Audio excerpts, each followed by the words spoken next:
I never thought that handing my daughter a piece of paper would turn into a declaration of war. Lisa's kitchen smelled like lemon disinfectant and betrayal. I stood by the counter, still in my coat, purse slung over my shoulder, my breath fogging slightly as if the air itself had turned cold. She stood across from me, trembling, but it wasn't from fear. It was rage. And in her hand, the lottery ticket I had bought 3 days ago. The ticket I had planned to slip into her birthday card, just something silly to lift her mood. A small kindness, not a storm. "You won't get a penny of my money, old witch," she spat, her lips trembling. The words cracked like thunder against the silence. I blinked. My ears rang. My body didn't move. Not yet. Just my mind, spinning, looping, desperately searching for an explanation that made sense. Maybe she was joking. Maybe it was a prank, an act. But her eyes, those were mine once, were locked in a hard, seething glare. No daughter. No love. Just entitlement.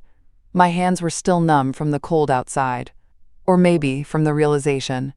She really believed this money was hers. "Lisa," I said quietly, because I couldn't bring myself to shout. "I bought that ticket." "Then you should have kept it in your purse, shouldn't you?" she snapped. "You left it on the counter. I scratched it. I claimed it. End of story." She waved the winning ticket in front of me like a flag, a symbol of victory. $10 million. I knew the numbers by heart. My wedding anniversary, her birth year, the day my husband died. She never remembered dates, but she sure remembered to cash it. I took a slow step forward. That wasn't a gift yet. I hadn't even signed it. She let out a shrill laugh that made her son, my sweet 10-year-old grandson Matthew, peek around the corner. His eyes flicked from me to her, confusion on his little face. "Go back upstairs," Lisa barked. He vanished like a ghost. "Do you hear yourself?" I said, quietly. "Calm. Too calm, maybe. You're stealing from me." Lisa crossed her arms. That ticket now clenched tight against her chest like she was shielding a baby from a wild animal. "You moved into my house. You use my water, eat my food. You babysit for free like you're doing me some huge favor." I stared at her. Was that what she really thought? That I was freeloading?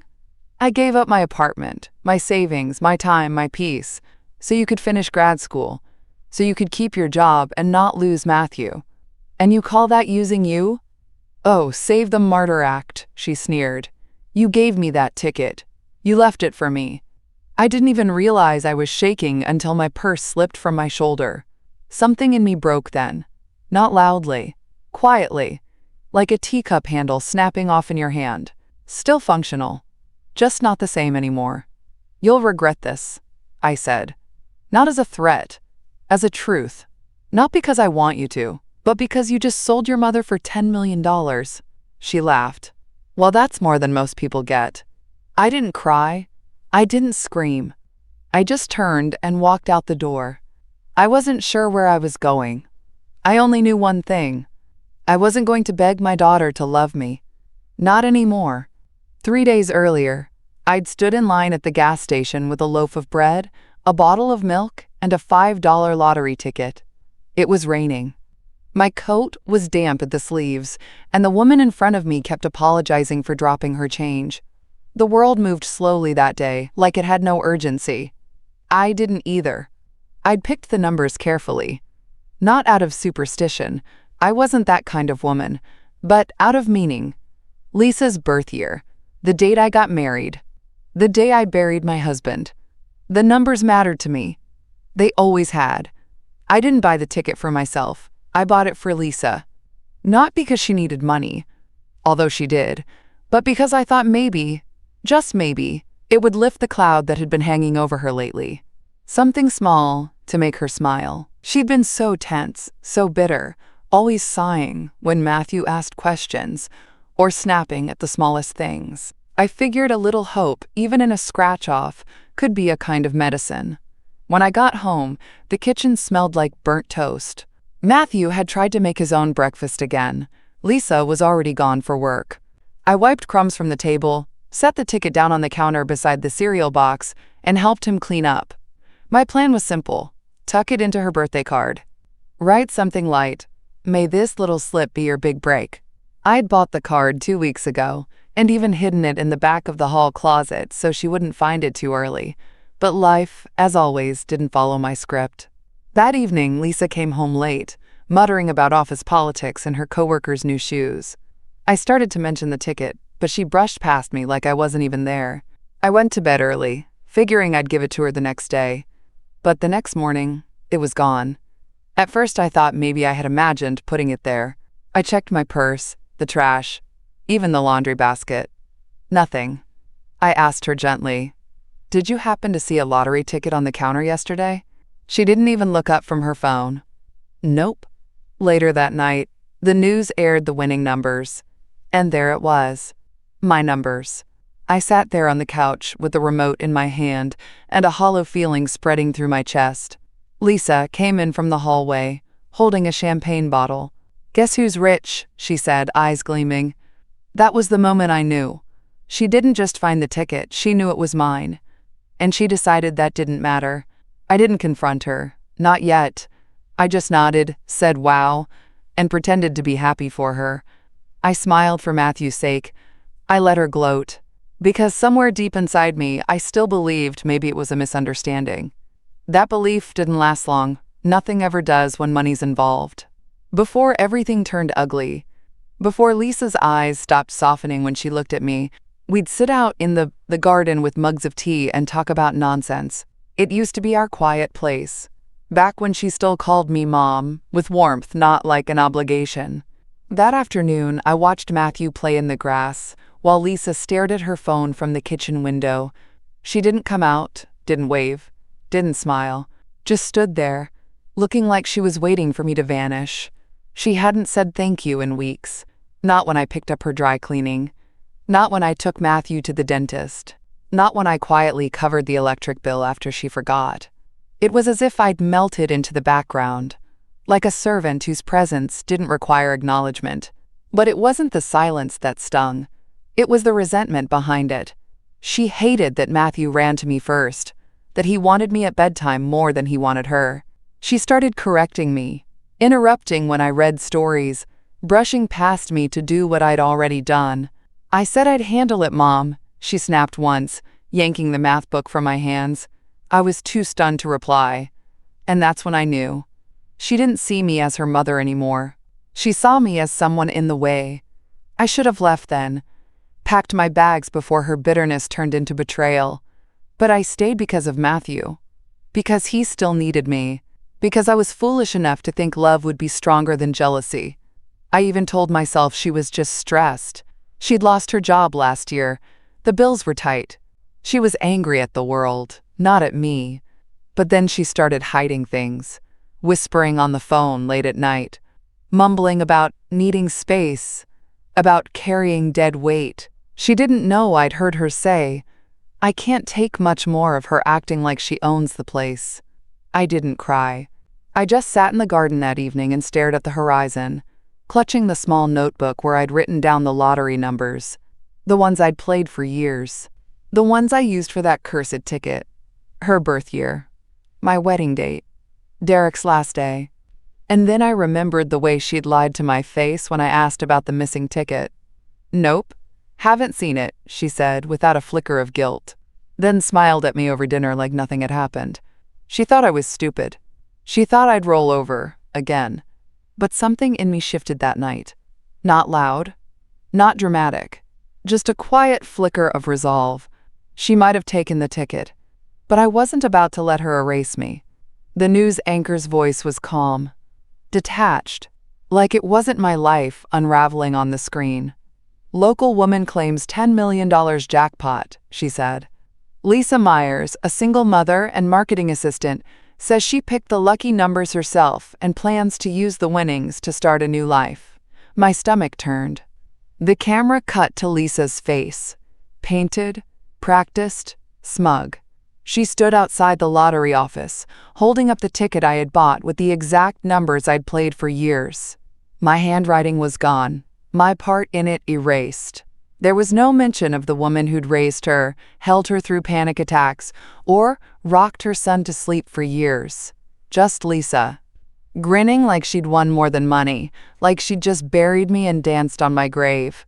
I sat frozen on the old couch, the TV remote cold in my hand. I didn't cry. I didn't scream. I just stared, the silence in the room growing thicker by the second. She never told me she'd claimed the ticket. I'd asked again, gently, the night before. "Are you sure you didn't see a lottery ticket on the counter? It had familiar numbers." She looked right at me and said, "You probably threw it out. Getting forgetful, Mom." Forgetful. That was the word she used for me now, as if she was already writing the story of a confused old woman who misplaced her claim to millions. And then she went on TV. That night, she came home as if nothing had happened, humming, tossing her bag on the kitchen chair. I watched from the hallway, hidden, invisible. I didn't confront her. Not yet. I needed to be sure. I needed to be precise. So I stayed up until dawn, digging through my purse, through every drawer, every receipt I had. And there it was, crumpled at the bottom of my old Bible.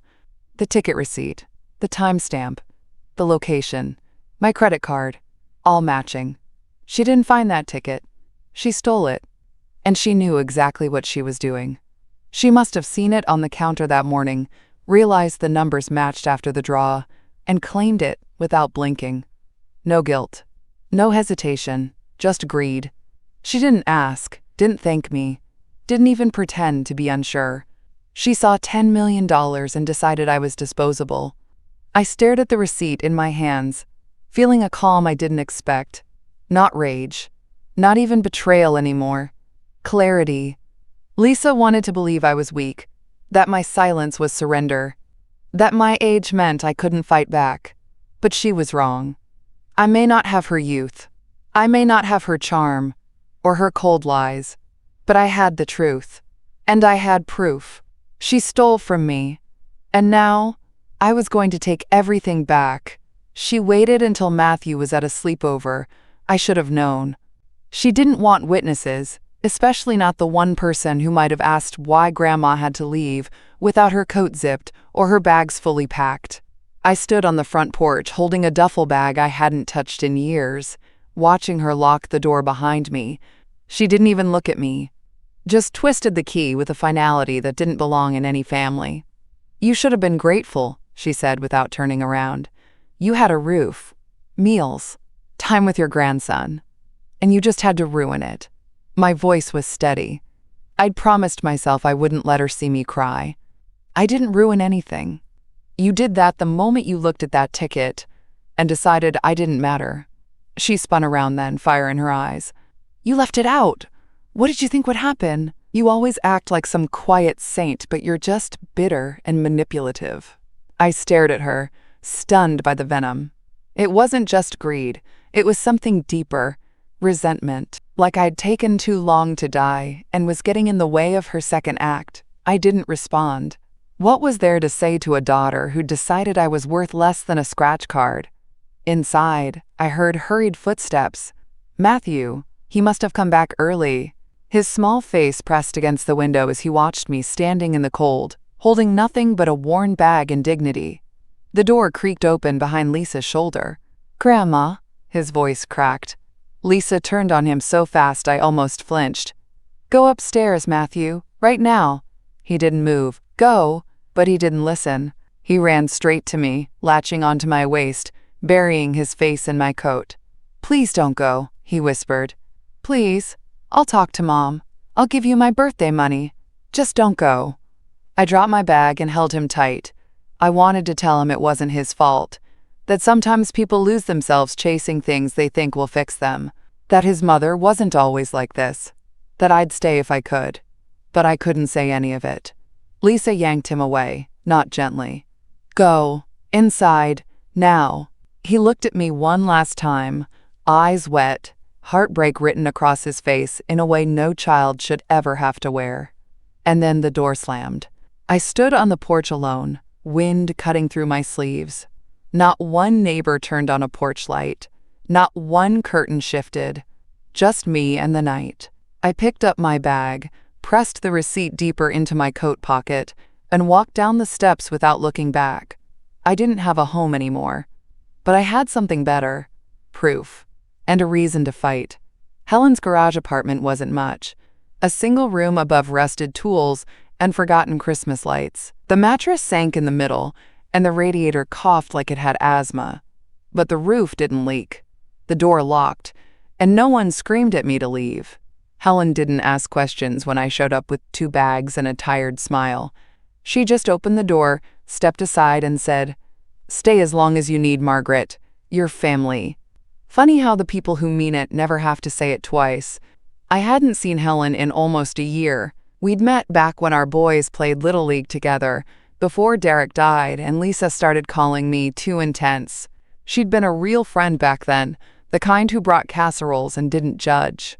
When I told her I just needed a place to think, she nodded, handed me a cup of chamomile tea, and left me alone. That first night, I couldn't sleep. Not because the place was cold, but because my mind wouldn't stop replaying the sound of Matthew's voice. "Please don't go." God, that boy. The only innocent one in this mess. I kept thinking about his tiny arms wrapped around me, how tightly he held on, like he knew the moment I left something permanent would break. Maybe it already had. The next morning, I woke up to sun filtering through the thin curtains. I pulled the ticket receipt from the Bible where I'd tucked it the night before and laid it on the little table.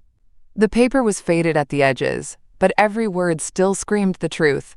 Purchased by M.L. Hathaway, credit card ending in 2307. Time, 6:42 p.m. Date, July 3rd. Location, Sunshine Market. Receipt number 84,823. My name, my purchase, my numbers, my win. I opened my old journal and started writing everything down. Every step, every memory. The moment I bought the ticket. Where I put it. What Lisa said when I asked. When she claimed it. What I saw on the news. No detail was too small. I wrote with the steadiness of someone who's no longer confused. Not angry, not afraid, just clear. I knew it might take time. I knew she had a head start. But I also knew the law still cared about facts. And I had one in my hand. By the afternoon, I'd taped the receipt into the back of the journal. I called no one. I didn't text Lisa. I didn't even cry. I made tea, sat down, and flipped to a fresh page. Then I wrote 4 words at the top. I'm not done yet. Lisa was everywhere. Her face smiled at me from my friend's tablet like a stranger I used to know. Hair curled, makeup airbrushed, holding a champagne flute in the living room I used to vacuum. Local mom wins big. Lisa Myers to host gala celebrating her lucky break. Gala, that's what they were calling it now. I sat at Helen's little kitchen table, a chipped mug in my hands, heart pounding in that ugly, familiar way it does, when the people who hurt you keep smiling like they didn't. There she was in gold heels, standing beside a man I'd never seen and pretending the money just happened to her. She hadn't just taken my ticket, she'd rewritten the story. No mention of a mother, no trace of where that lucky slip came from. She erased me. God, Helen muttered behind me, she really went full Hollywood. I didn't laugh. I couldn't. Because this wasn't about glitter, or press, or the idiotic smile she wore on every photo. This was about the boy who clung to my waist on the porch and begged me not to go. He wasn't in any of the pictures. Only strangers now. Lisa had filled her house with people who didn't know the truth and wouldn't care if they did. And she thought that was enough. That if she surrounded herself with expensive distractions, the woman who raised her would just fade away. But I was still here, and I had the receipt. The next morning, I took it out again and laid it flat on the little table in the loft. The ink was still clear.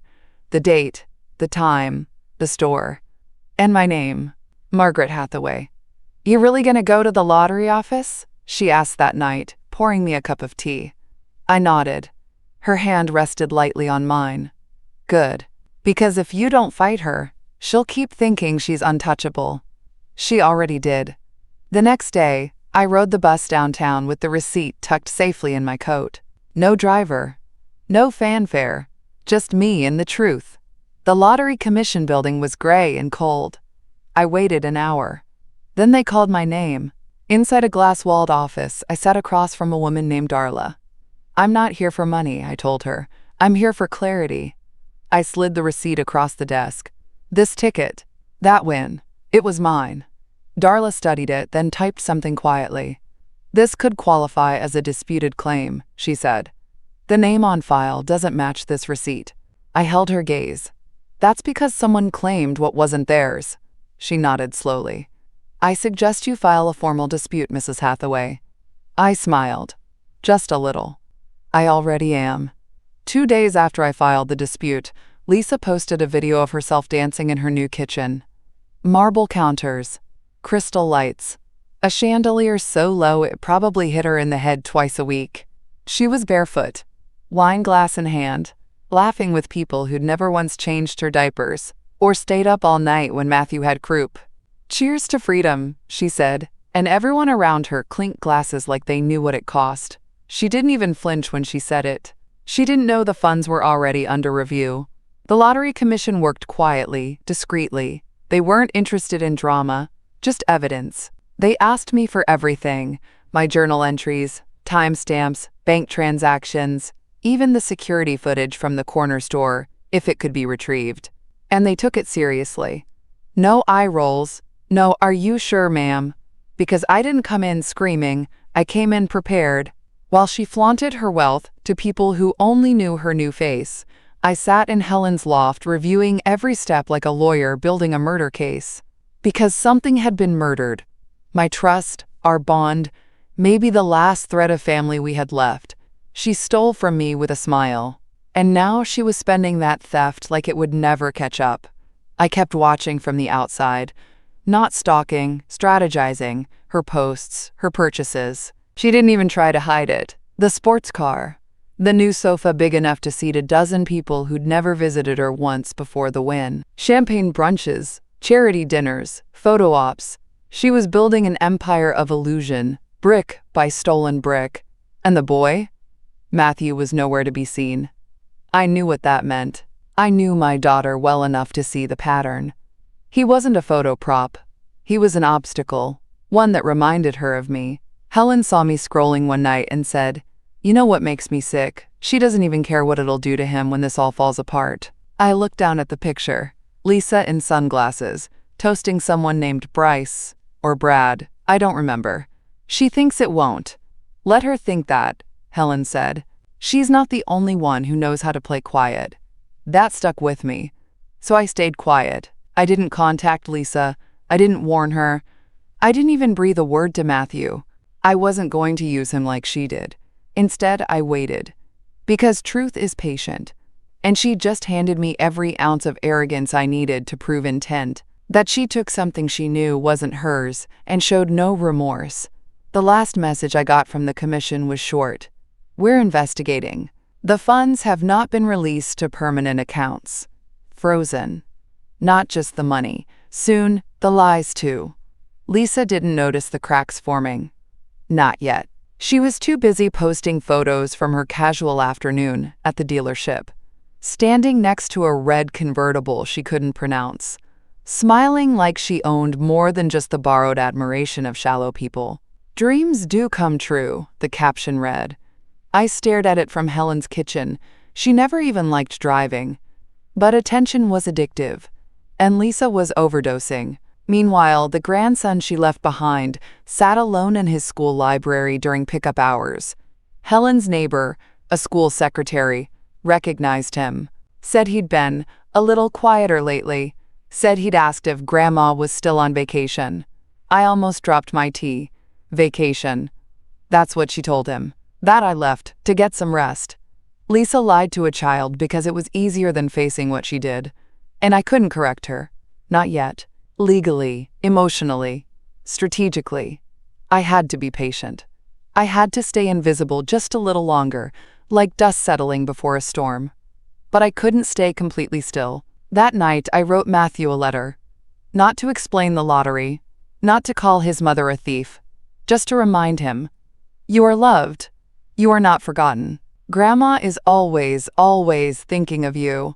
I slid it into an envelope and waited until the school let out the next day. I didn't get out of the car. I just watched from a distance, waited until I saw him heading toward the gate, then gave the letter to a staff member I trusted. He didn't see me, but I saw him. His shoulders slumped, his eyes scanning the sidewalk, probably looking for a woman who used to wait with open arms and a soft smile. I wanted to run to him, but I didn't. This wasn't the moment for tears. It was the moment for precision. Lisa's new friends, those glittering plastic people, didn't see the wear showing beneath her makeup. They didn't hear the tightness in her voice, the sharpness that crept in when someone else grabbed the spotlight. But I knew. The higher she climbed on stolen rungs, the harder she'd fall, and she was climbing fast. The latest post was the loudest yet. Next stop, Dubai. With a picture of her passport beside a designer bag, I knew for a fact she'd once called hideous. It was all performance, all noise, and it was about to meet silence. Because while she planned her escape to the other side of the world, the Lottery Commission was already reviewing discrepancies in her claim. The funds were frozen. The alarm bells had been triggered. She had no idea. She thought she was invincible. She thought I'd gone away. But I was watching. And the woman she pushed out into the cold wasn't gone. She was circling. I still remembered the way David Wells held my husband's hand the day the will was signed. "Solid man," Derek had said afterward. "Straight talker, no fluff. That's why I chose him." David was retired now, mostly. Lived above his office in a 2-room flat and spent more time tending to his tomatoes than court filings. But when I called, he didn't hesitate. "Margaret Hathaway?" he said after a pause. "Well, I'll be damned. Sit tight. I'll make coffee." The office hadn't changed in 30 years. Still smelled like old wood and dust. Still had that crooked ceiling fan that made more noise than wind. But the moment I laid out the receipt, my journal, and the email from the Lottery Commission, his tone shifted. "What exactly are you asking me to do?" he said, tapping his pen against the desk. "I want to prove that my daughter knowingly claimed something that wasn't hers. I want this win put back in my name, legally and publicly. And I want a path that protects Matthew from being dragged through the mud." He raised his eyebrows. "Not asking for much, are you?" "I'm done asking, David. I'm acting." He studied me for a long time. Then he leaned back, cracked his knuckles, and opened a fresh yellow pad. "Let's get to work." For the next hour, we built the bones of a case, the purchase history, the absence of a gift transfer, the timing of her claim, the motive, debt, instability, desperation, and her actions afterward. Deceit, exclusion, and lavish spending. "She doesn't know it yet," David said, "but she's already lost. This is just paperwork now." But it wasn't just about legality. It was about power. The kind I'd handed over for too long, quietly, without protest. The kind Lisa used like a hammer. The kind I was taking back now, not with rage, but with precision. When I left his office, I didn't feel triumphant.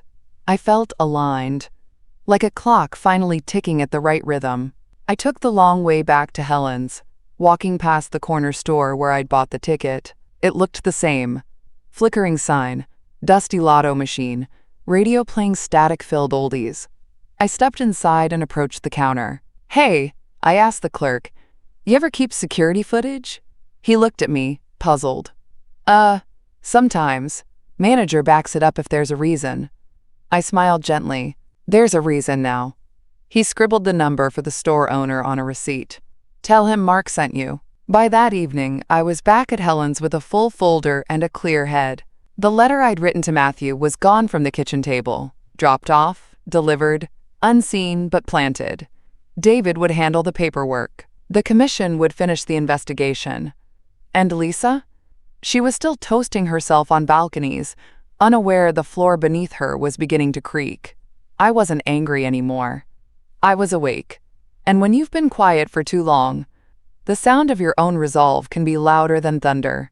I sat on the courthouse bench while David made copies in the clerk's office, the folder thick with signatures, timestamps, affidavits, my entire quiet war bundled into a stack of paper. Across from me, a little girl was playing with a juice box. Her mother sat beside her scrolling on her phone, absent-minded. The girl giggled when the straw slipped. I watched her tiny hands try again and again to stab the hole, frustration building. She didn't cry. She didn't quit. She just kept trying.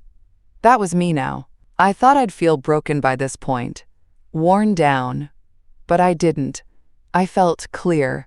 Lisa had taken so much already. My peace, my home, my place at the table. For years I'd made excuses for her coldness, blamed the stress, the single motherhood, the burnout. But at some point, it stopped being circumstances and became character. You can't teach someone to love you if they don't think you matter. I used to think silence was grace, that biting my tongue made me strong. But I see it now. Sometimes silence just gives cruel people space to rewrite the story. Not anymore. David walked out, paperwork in hand. All filed. Commissions acknowledge the complaint. Next steps their internal review. If they find merit, and I think they will, they'll freeze all access until the hearing. I nodded, feeling something sharp in my chest. Not fear. Hope. The judge might order mediation first, he added. Try to settle before it escalates. Good, I said. Let her look me in the eye. He gave a small, grim smile. She won't like that. I'm counting on it. That night, back at Helen's, I sat under the crooked ceiling fan and opened my notebook again. I wrote one sentence and then underlined it twice. Love is not currency. Lisa had loved my service, my money, my presence when it benefited her. But love isn't real if it disappears the moment you say no. I used to think silence was grace. That biting my tongue made me strong. But I see it now. Sometimes silence just gives cruel people space to rewrite the story. I pulled out a fresh envelope and began writing another letter, to Matthew. This one was different, not just comfort, a promise that no matter what happened next, no matter where the chips fell legally or financially, he was not abandoned. His mother may have lied to him, but I wouldn't. And maybe someday, when he's old enough, I'll show him everything, not out of bitterness, but so he'll understand that silence isn't always noble. Sometimes it's just fear dressed in manners. And that fear ends with me. They froze the funds on a Thursday. It didn't make the news. Not yet. But Lisa knew. I'm sure she knew the moment her platinum card declined at the spa, while she was halfway through a facial that probably cost more than my monthly groceries. She didn't call me. Of course she didn't. She called everyone else, the bank, the commission, the lawyer I'm sure she found through a Google ad. But not me, because deep down, Lisa knew exactly why it happened, and who had done it. That same day, I took a bus to Matthew's school. I didn't go inside. I couldn't, not with Lisa's name still on all the emergency contact forms. But I waited by the gate with a plain envelope in my coat pocket. When the bell rang, I watched from behind the tree line. Matthew walked out with his backpack hanging off one shoulder. Tired, quiet, older than he should have looked at 10. When I saw a familiar teacher walk past, I stepped out and gently waved. She blinked, surprised. Mrs. Hathaway? I was wondering if you could do me a favor, I said, handing her the envelope. Just make sure he gets this, please. She looked at the name written on it. To Matthew, from Grandma. Of course, she said softly. We've missed seeing you. So had he. The letter wasn't long, just the truth, gently told. I'm okay. I miss you. I'm fighting for what's right, but not with anger. With love and with proof. I told him about the ticket, not the lawsuit, not the betrayal, just the fact that it had been mine, that I trusted his mom with it and she didn't give it back. I wanted him to know, one day, that it wasn't a story of revenge. It was a story of correction. That night, Helen and I sat in her living room as she refreshed the local news on her laptop. Still nothing, she muttered. No leaks. But give it time. I didn't need headlines. The real headlines were on Lisa's face when she found out her money was on ice. I pictured her standing there, surrounded by people who came for the wine and the views. Not the truth. People who'd vanish the moment the credit line went dark. And vanish they did. By the weekend, 3 of her regular tag-alongs had unfollowed her online. Her Dubai trip went postponed. A video disappeared. A brunch was canceled. Slowly, quietly, the shine started to fade. But the most satisfying part? I didn't lift a finger. I'd already done my part. I didn't scream. I didn't rant. I didn't humiliate her in public. I just showed the truth to the right people. And the truth did the rest. She was at a spa when it hit. Literally, a knock on the door mid-massage, a process server waiting with a sealed envelope, and a polite but firm, "You've been served." I wasn't there, but Helen's niece worked the front desk. She called me that afternoon, barely hiding the glee in her voice. Said she screamed, threw her robe. Told everyone in the lounge it was a mistake. Mistake. Lisa always called consequences mistakes, as if the world was supposed to keep adjusting around her bad decisions. She didn't post that day. No pictures, no quotes, no faux deep reflections on wealth and destiny, just silence. That was the first time I knew she was scared. The hearing was set for 3 weeks from that moment. Not criminal, not dramatic, just a private mediation inside a plain government office where facts, not followers, decided what mattered. David prepped me carefully.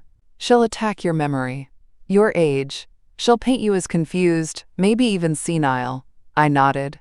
Let her, because I wasn't confused. I remembered everything. The ticket, the numbers, the store, the cold look in her eyes when she told me I didn't deserve her money. And most of all, I remembered the porch, the slam of the door, my grandson crying as I stepped into the night like a stranger. I walked into the hearing in a plain navy coat and flats. No makeup, no jewelry, just calm. Lisa wore sunglasses indoors. Her lawyer did all the talking at first, spinning the same story, that the ticket was a casual gift, left on the counter, unclaimed, that she found it, scratched it, and believed it was hers. David let him finish. Then he opened the folder. Here's the purchase receipt. Time-stamped. Paid with her card. Names don't match. No transfer form. No signature. No record of intent to give. He slid it across the table. And here, he added, tapping a thumb drive, is the store footage. You'll see who bought the ticket. Lisa's lips parted. Just barely. I met her eyes for the first time in weeks. She looked at me like I was a ghost. But I was more than that. I was the reckoning. She tried to speak, but the mediator cut her off. This isn't about emotion. It's about ownership. Please stay silent until asked. That's when I knew it was over. Because for once, Lisa couldn't talk her way out. She sat back, arms crossed, eyes wet, but not from guilt. From fury. She wasn't sorry I hurt. She was sorry I fought back. At the end of the session, the mediator said the words I'd been waiting for. There is sufficient cause to reassign the claim to the original purchaser, pending formal reprocessing. I didn't celebrate. I just stood, nodded, and walked past my daughter as if she were a stranger, because in many ways, she was. The ruling came down a week later. I got the call while standing in line at the post office, holding a package for Helen's niece. I almost dropped it. Mrs. Hathaway, the woman from the Lottery Commission, said, "The winnings are being reassigned. You'll receive formal confirmation by mail. The previous claimant has been notified. Funds will be redirected within the next 10 business days." I stood there, blinking at the dull tile floor, my heart steady but my legs trembling. It was mine again. Not because I screamed, but because I told the truth. Lisa didn't post for 2 days. Then, without warning, her profile disappeared completely. No photos, no quotes, no growth journey or next chapter hashtags. Just gone. I didn't need to see it to know what was happening. She'd built a house of cards, and I'd quietly pulled out the foundation. Her luxury car? Repossessed. Lease revoked the moment the bank realized the funds were frozen. The spa membership? Canceled. The friends? Vanished. Helen told me her niece overheard a conversation between Lisa and a woman who once begged to be invited to her champagne brunches. The woman said, "Oh, you're not still rich?" That's what it came down to. Not a betrayal, not a lie, just a failed brand. She was never loved, only useful. And now she was neither. I didn't go by the house. I didn't need to see the boxes packed up or the realtor sign swinging in the yard. I knew she'd sell it fast. Had to. Nothing was in her name anymore. Not really. Everything she touched came from a ticket that never belonged to her. Matthew, though. He stayed in my thoughts. Every day. Every hour. David and I were already working through the next step. A quiet trust. One that would hold part of the winnings in his name, protected from his mother, until he turned 18. Lisa couldn't touch it. Not a cent. And I made sure he'd never have to beg for school clothes or secondhand shoes while she drank wine with strangers. This wasn't revenge. It was restoration. At the bank, I sat across from a woman in a crisp navy blazer who didn't flinch when I told her how I'd come to open this account. She nodded, tapped her keyboard, and said, "You're not the first mother I've met who had to clean up a child's mess." I didn't smile. Because it wasn't just a mess. It was a choice. And it was final now. Walking out of that bank with a new account in my name, mine alone, felt like closing a door I should have locked years ago. Lisa had money. Then she had control. Then she had nothing. And me? I had proof that the quiet ones can win. The final meeting was held in a beige office with no windows, just a long table, 2 notaries, and a folder stamped final transfer of assets. Lisa showed up late. No makeup. No heels. No smile. Just a hoodie too big for her shoulders and eyes that wouldn't meet mine. She looked like someone who'd finally run out of mirrors. I sat still as they read the terms out loud. She didn't interrupt, didn't argue. She signed the papers in silence, her pen barely touching the page. When it was over, she pushed the folder away, like it burned her fingertips. "That it?" she asked. The notary nodded. "Funds are fully reassigned. Legally, it's over." She looked at me then. For the first time in weeks, she really looked. "You happy now?" she said, voice cracking. I didn't answer. Because what was there to say? I hadn't come here to be happy. I came here to make it right. Lisa shook her head and gave a dry, empty laugh. "You got what you wanted. All of it. Just remember, money doesn't buy love." I met her eyes. "No," I said. "But it shows who never had any." She flinched like I'd slapped her. But I didn't gloat. I just stood and left. Outside, the air was cool, early spring biting at my sleeves.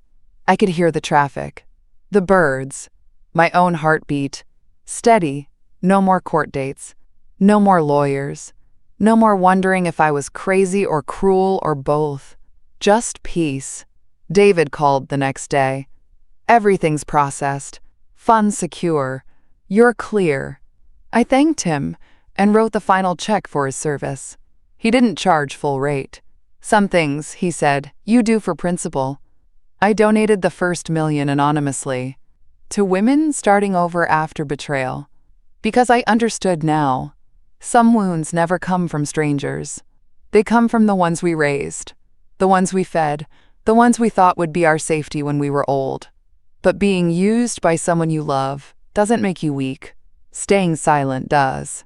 So I spoke. I filed. I stood. And I did not break. I set up a trust for Matthew, protected and sealed. He wouldn't know the details until he was grown. But one day, he'd understand why Grandma didn't show up to his school play, why his mother stopped talking about the lottery, why love sometimes has to draw a line and keep it. I would never beg for Lisa's apology, because I finally knew. She didn't steal the ticket out of desperation. She took it because she could. And that's the kind of theft that never comes with remorse. But me? I wasn't bitter. I was free. The reporters waited outside the courthouse, pens ready, questions sharp. I walked past them with my coat buttoned and my chin high. "No comment," I said, just once. I wasn't there for the story. I was the ending. Lisa never followed me out. I heard later she tried to sell her story to a tabloid, pitched it as a tale of betrayal and family greed. But no one bought it. Her 15 minutes were over. Even scandal needed charm. And she'd burned all of hers. Her friends? Gone. Her cards? Declined. Her voice online? Silent. She disappeared into quiet resentment. And I didn't chase her.